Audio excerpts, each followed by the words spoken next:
Before we begin this video, I recommend that you visit google.com and search for dinardata.com. This website is a great resource for the latest updates on Dinar Guru news, all conveniently located on one page. For more information, I encourage you to visit the site. Iraq's going to be going international in the near future. They are already under the process 100% as far as I'm concerned. Soudani back on TV talking about he has formed committee to align Iraqi banks with international standards. Frank, why would you be aligned with international standards? You're a program rate. Don't be discouraged. Everything is on track. Iraq is doing what they need to do to get out of trouble. Leaving the 3 zeros on puts a smile on my face. Only if the exchange rate would change, that would be a great combination. This investment is coming together thoroughly. You can see it coming together like clockwork. Al-Soudani heads to New York to participate in UN General Assembly meetings. Quote, Prime Minister Mohammed Shia al-Soudani will head to New York, Saturday, to participate in the meetings of the 79th session of the United Nations General Assembly.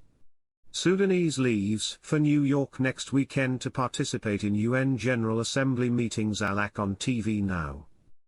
He says even with the low oil prices we are stable and inflation in our county is low because we have strong reserves and we have non-oil revenues efficient enough now to also contribute. Then he talked again that the oil price drops have nothing to do with a high exchange rate. Frank, he's trying to reassure you that the American dollar is not coming back in any shape or form into your country. Your currency is the future and its new exchange rate has been a success. That's why you're about to explode with your economic reforms. Iraqi banks have the qualifications to switch to the electronic system, noting that the transformation of the financial sector to the electronic system with credit cards will pave the way for attracting international investments and increasing confidence in the Iraqi economy. I have to say it is all just about implementing the electronic payment and inclusion of the banks into this new process. The CBI and the Finance Committee are committed now to complete this effort, and I believe they are way beyond our expectations of just where they currently stand in this effort. In short summary, is this not what we all want to happen so they can pull the trigger on this revaluation and reinstatement? It's been a great week in Iraq and I am so upbeat about this weekend. Sources told us that we would start our exchanges on the weekend, Saturday and or Sunday. I think that's great. What we're seeing and witnessing is something we've never seen before and not at this level. Something's afoot and I think it's a powerful time frame for us to see something different with Iraq.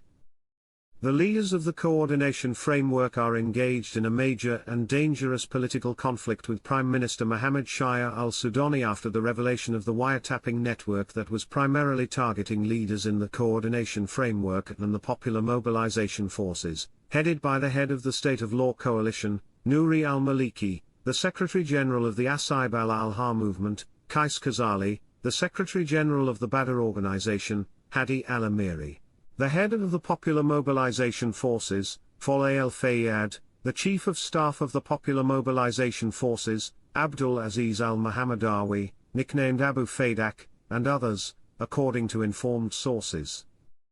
These sources told Shafaq news agency, this conflict really led to thinking about dismissing al-Soudani and asking him to resign, but internal and external political mediations prevented that, and that was one of the goals of the visit of the commander of the Quds force in the Iranian Revolutionary Guard, General Ismail Qaani, to Baghdad last Tuesday. The sources indicated that al-Soudani, during his recent visits to al-Maliki, al-Khazali and al-Amiri, is trying to calm the atmosphere with them, by not knowing the work of this network and providing them with guarantees that it will not happen again, especially since the leaders of the coordination framework revealed to him that the intelligence service is involved with this network that was exposing the secret communications and meetings of the framework and some factions.